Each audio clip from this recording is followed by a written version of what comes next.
Hey everybody, hope we're doing well. Welcome back to another episode of CSGO News and some exciting news for our first show today if you guys are NIP fans, or maybe some unfortunate news if you guys are personally McSkillet fans here. As Pyth announced late last night, he will not be needing surgery on his right hand. As many of you know, the injury he succumbed to nearly 3 months ago. He actually announced late last week that he might be needing surgery if it was carpal tunnel, which would hold him back and really extend that due date for him to come back by a long ways. But very fortunate news here for NIP fans, or at least that original NIP roster fans out there, because he will be coming back as soon as possible. As of right now, that time schedule though is unpredictable. As many of you guys know, he's been announcing several times, I have a month to go, I still have a month to go, give me a couple weeks here and there, and he announced in his tweet that he still has a lot of work to do. So we can assume as of right now that he will be coming back to NIP sometime soon, maybe 3 or 4 weeks, maybe more than that if he still needs more time to recover and get back into his previous form. But as of right now, guys, we only have to assume that he will be taking back that 5th member spot from McSkillet. McSkillet still has ESL Pro League Finals as well as Eleague Season 2 with the team, and he still has time to impress these guys or any other teams who are watching and wanting a 5th member. So we can also assume if they make Eleague Season 2 playoffs, they will stick it out with McSkillet there. So some exciting news for Pyth fans out there, some unfortunate news for McSkillet fans. But yes, Pyth should be returning sometime soon in the near future if everything goes well. And some quick ESL Pro League Finals updates for all of you guys this upcoming weekend with ESL Pro League Finals starting on the 28th this weekend in Sao Paulo, Brazil. Why I want to reference that is because we want to welcome back Liquid Peacemaker, or former Liquid Peacemaker. As many of you guys know, he left that Liquid coaching role just a couple days ago. He is already back with a short job stint here and hopefully a future role of being an analyst, as he will be on the analyst desk for this Brazilian side of this actual ESL Pro League Finals. As many of you guys know, like I said before, this will be hosted in Sao Paulo, Brazil. It's an ESL event, and they're actually going to offer bilingual, that is bilingual casting and analyzing. So they release the talent for both their Portuguese speaking talent as well as their American speaking talent. So Peacemaker will be back on the Portuguese side of this broadcast, so congrats to him. He is already back, and again, hopefully going to be seeing him on more analyst desks for both American and Brazilian events in the future. So also for American talent, guys, we have people like Yanko, Moses, Henry G, Sadokis.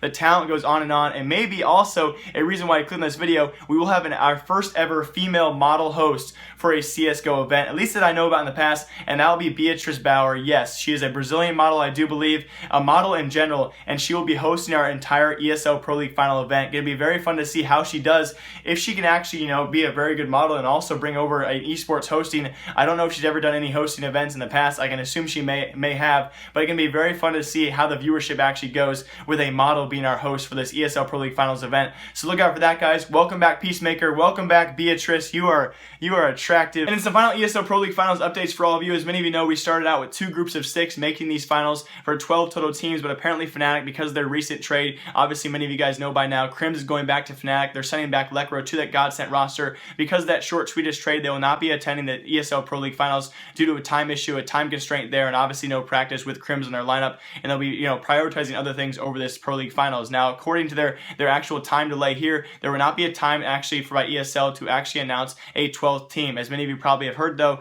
Virtus.pro and Navi were offered spots to this. They declined that due to busy schedules, as both those teams and several of these teams have been traveling for the past month straight to several tournaments and lands. So very understandable there. We're not really sure if G2, Astralis, or Hellraisers, teams who are right behind these teams of Navi and Virtus.pro in the lineup of the ESL Pro League, actually were offered to invite, but obviously Brazilian visas are kind of hard to acquire, especially on a tight schedule like this, only given 4 or 5 days time. So we're not sure if those teams were actually offered. There will only be 11 teams. ESL Pro League will not be filling that 12th spot. Only 11 teams going into this, 5 teams in Group A alongside 6 teams in Group B. Also though, on top of this, the only team that could have been qualified that was actually already in Brazil for the WESG tournament was Selfless Gaming. Obviously not very qualified there, as a team like Fnatic went 19-7, placing first in ESL Pro League Finals. Replacing that with a team like Selfless Gaming, who went 7-19 and finished bottom 3 or 4 teams, would probably not be seen as very fair. So ESL Pro League Finals will continue, guys, with only 11 teams. And in some Eleague Season 2 updates for all of you guys, we have every single Friday from now on for the next 3 weeks, we'll have a single group. We have Group A already concluded for Eleague Season 2. This is all to announce the playoffs soon.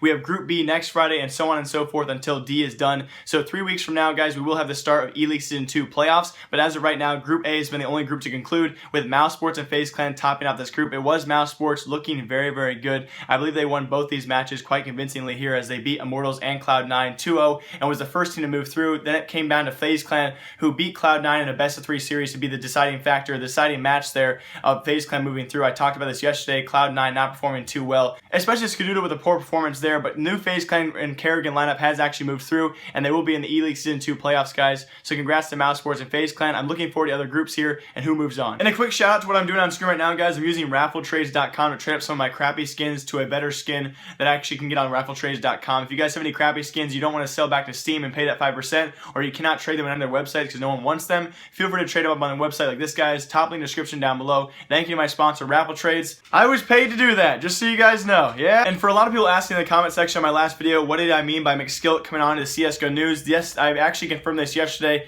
We will be having a personal interview on this actual CSGO News channel with McSkillet himself. It's not going to be a face cam video because he's never done a face reveal. Many of you guys know that. It's going to be audio only with my webcam on here, and I do plan on interviewing him for an entire CSGO News episode. So please leave it down below, guys, questions you all have for him. Now, this is the general video. The general gist of this video will be the interview for him will be about his new website. It's no secret as of right now to many of you guys. I've actually known about this for a lot longer time than I actually thought. I know the website name. I know the premise of it.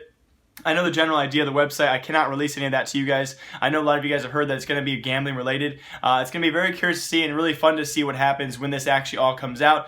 Again, not going to be any secrets here to any of you guys. I know a few things that people don't as of right now, but besides that, it's pretty much open to the general public, and I want you guys to leave questions down below that I will personally ask McSkillet. So if you guys have a question you want me to ask McSkillet, please leave it down below in the comment section. If I find it relevant or appropriate, I will be asking him during our interview with him. So that should be sometime soon. That could be 2 weeks down the road. It could be next week. It could be tomorrow. It all depends on when he releases his website, which, to be honest with you, I'm not gonna try and be towards one side here. I'm going to try and be as neutral as possible, but to be honest, knowing the idea of the website, it actually sounds kind of cool. But I'm going to be really not biased in my approach to this interview process. I'm going to ask him whatever questions you guys want me to, and really kind of get to the bottom of it and try to get all the facts for all of you guys. So it's going to be my first ever conducted interview on CSGO News. I am very excited for that. So McSkillet is coming soon to the channel. Thank you for him for responding to my reach out on Twitter DMs, and he will be coming out for an interview as soon as possible. I cannot wait for that. That's going to be it for today's episode of CSGO News. Hope you guys all enjoy.